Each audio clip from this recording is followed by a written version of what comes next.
how's it going? John here. I'm with Enoc. What's up, guys? Today we're going to do a tasting, actually a compare and contrast of this Guatemala Huehuetenango and Guatemala Antigua. These are both from Guatemala, but from two different regions of the country, and we're just going to see how they compete with each other. Let's give it a go. Yeah.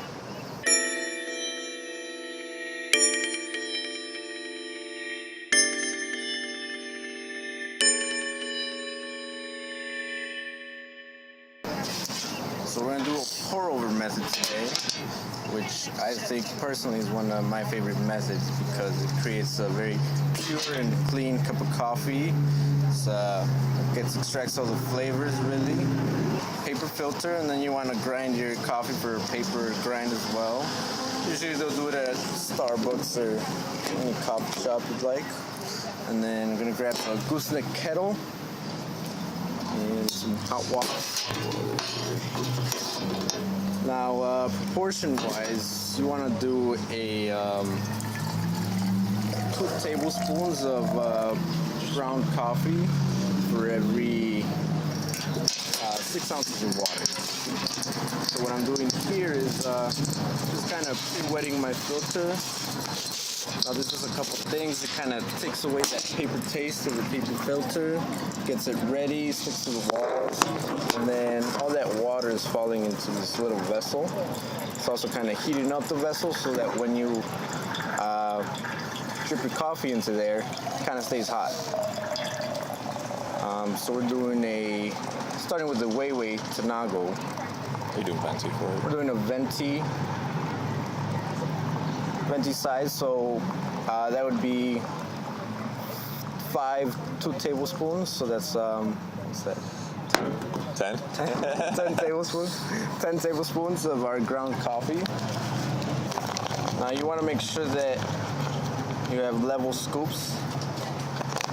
So kind of tap it once you're putting your coffee into the paper filter. Now your water, you want that between 195 and 205 degrees. That's the perfect temperature to brew some coffee that extracts all the flavors. What you want to start out with is kind of wetting all the filter, all the coffee grounds, so that coffee blooms. Now, blooming is a process where kind of wet all your grounds, and all the CO2 gases from that roasting process kind of go away, and it sets up the coffee to brew. So you let that kind of bloom for about 30 seconds, 15 to 30 seconds, and then you start in a circular motion from the center. And then you slowly keep doing it till you have no more water left, pretty much. Kind of go around the edges so that you get all those grounds around the edges. And when it comes to doing pour-overs, the way you grind the beans will have a big impact on how the coffee gets brewed. So for instance, like if you notice when you're making your pour over that the water just seems to pass through it pretty quick and the coffee tastes weak, you may need to adjust the grind and go more fine. When you grind more fine, it's going to slow the water down as it passes through the grounds, and it's also going to allow for more extraction. Now, if it seems like it takes too long of a time to do a pour over and your coffee is like too bitter tasting, then you might be too fine. Then you got to make your grounds a little coarser. Yeah. Everything's important, like grind, water temperature. Make sure you also have clean water, filtered water. You don't want any of the kind of like tap water has these minerals and stuff like that. That can affect the taste of your coffee as well. Yeah, I mean, I've actually had it where I've been to a cafe and I got their coffee and I'm drinking it and I'm like, it just tasted off and kind of flat and just kind of weird. Yeah. And then I went up and I got a glass of water and the water had that same kind of flat weirdness to it, and I was like, that's what it is. You know, it's like the water can definitely affect the taste. Yeah. Now, I finished the water and it's kind of going down, filtering through. And if you're looking at your pour, if you're making a pour over, it should kind of settle down and go into a flat bed almost. You don't want too many grounds on the side, or else that doesn't mean you have like such a great, pour over brew. It takes time, takes technique to kind of get that going eventually. Pretty good. I think like the important thing is just making sure that all the grounds are wet, and then each time you go for a circle, kind of going around the edges just to kind of bring all the grounds back into the center. That's kind of what's important. Yeah, it looks pretty good. Looks like it's finished.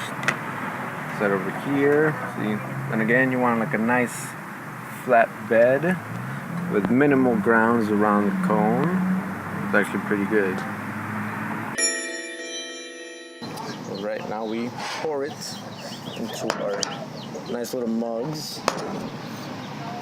All right, now we're going to go through tasting process. Yeah, so when you're tasting coffee, what you want to start off by doing is just smelling the coffee and just seeing what the aroma's like. See if it has any distinct flavors or smells that kind of pop out to you. Some examples could be citrus or cocoa, even nutty. That's kind of what we're smelling for. Even smoky sometimes. Yeah. So let's start off by doing that. Just kind of cup it and give it a sniff. I actually get almost like a honey sweet. Honey sweet? Honey sweet with it. I kind of get a little bit of cocoa. Definitely cocoa. And sort of like some very subtle fruitiness actually. Kind of like a cherry, kind of like a cherry almost, actually. Yeah. Yeah, I think. Yep, right on. Then after you do that, you can actually do the tasting. Yeah. Now what you want to do is you really want to slurp the coffee and just spray it all over your palate. Yeah. So it's going to make a weird sound, so prepare yourself. Prepare yourself.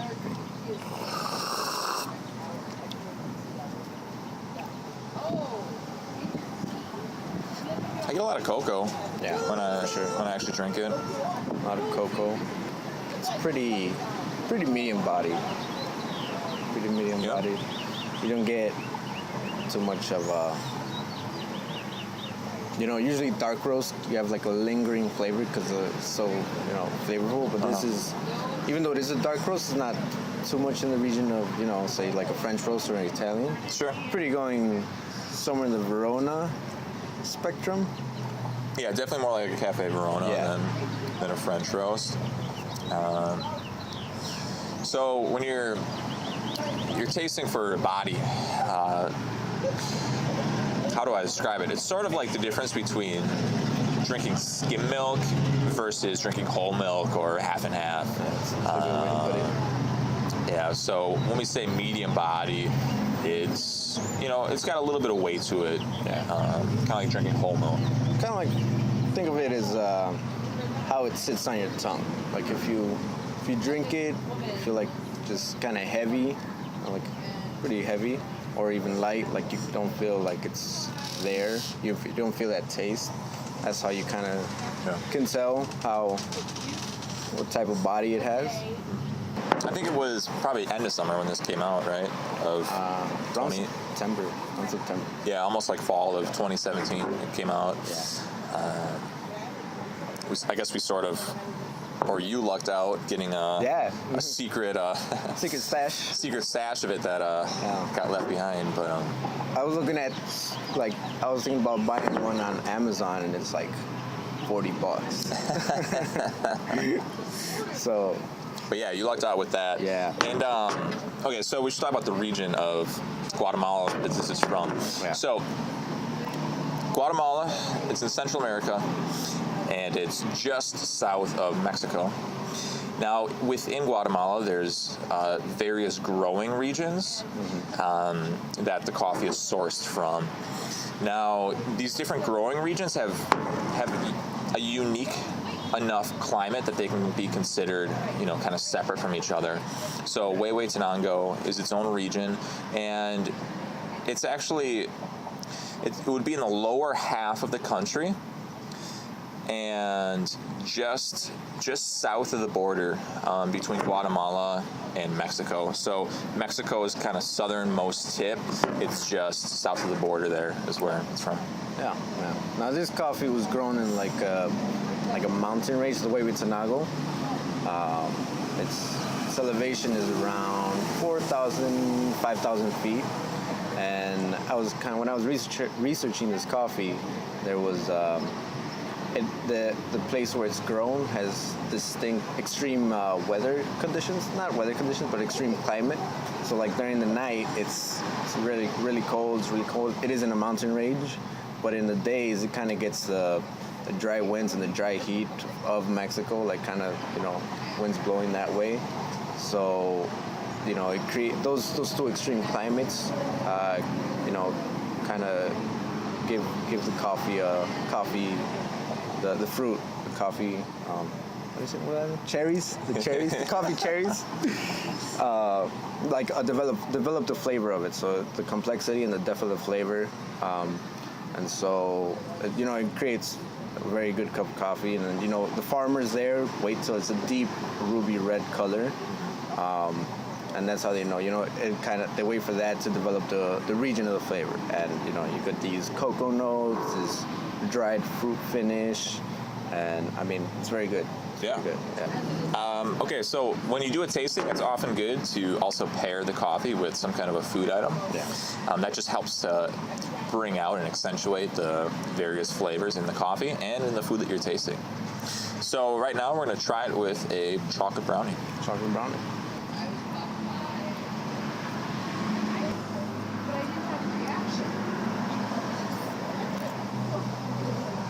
That's good. Yeah, it's a great pairing. Yeah. So for both of these coffees, actually, I would definitely recommend going with something chocolatey. Yeah. It'll pair really well with it. Kind of the coffee balances out the richness of the brownie, really. Yeah.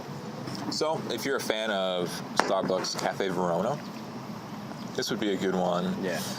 A good alternative. We'll see if this comes back in this year, in 2018, or in the future. So if you see it in the stores, definitely grab it.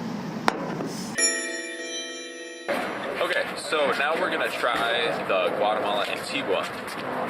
Now, the Antigua region is south of the Huehuetenango, and it's the climate there is distinct enough that it's considered its own growing region. So we're going to compare and contrast and see how these two match up. So let's give it a go.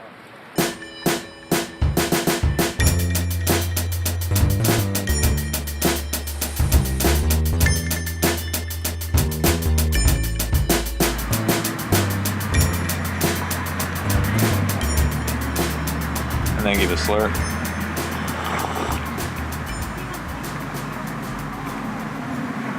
Pretty good. It's not bad. It doesn't seem quite as rich as the Huehuetenango.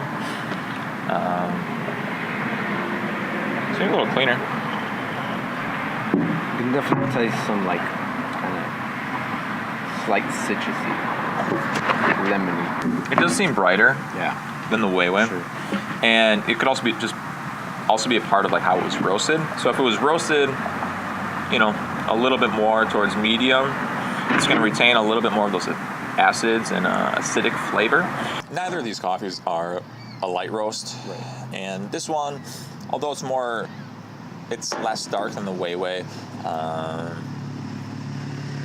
medium body. I'd say it's pretty medium. It's like a high medium, Yeah. Yeah. This one, as well as the Huehue, pairs very well with chocolate brownie. Kind of that lemon flavor, that lingering lemon flavor, adds a little bit to the chocolate, honestly. I think as well. Yeah. Have you got any spice from it? A little bit, once I finish drinking it, kind of get this Yeah. You know, when you eat something spicy, you kind of get this nice little, not nice, Yeah. but this feeling in like your throat, and I kind of get that. Like it's very soft, it's very subtle. It's not like overpowering either. Yeah, But, I notice it just slightly, just in the aftertaste. yeah, it's just a slight spice. Both of these coffees being from a Latin American region. Latin American coffees just tend to be very solid, just very clean coffees. The Guatemala Antigua being a little bit more on the acidic side, just slightly. All right, so there you have it. Guatemala Antigua, Guatemala Huehuetenango. Antigua, a little bit on the brighter, citrusier side. Huehuetenango on the darker roast, more rich, more on the bitter side of things. Both great coffees. Very good coffee. Definitely recommend it. Yeah. Hopefully they bring this back so everybody can taste it, because it's just an amazing coffee. It's my favorite coffee. I love it. I love it. Yeah, so Starbucks, Yeah. bring back the Huehuetenango. Bring back the Huehuetenango. So again, I'm John. I'm Enoc. Catch you in the next video. See you. Sweet. Sweet.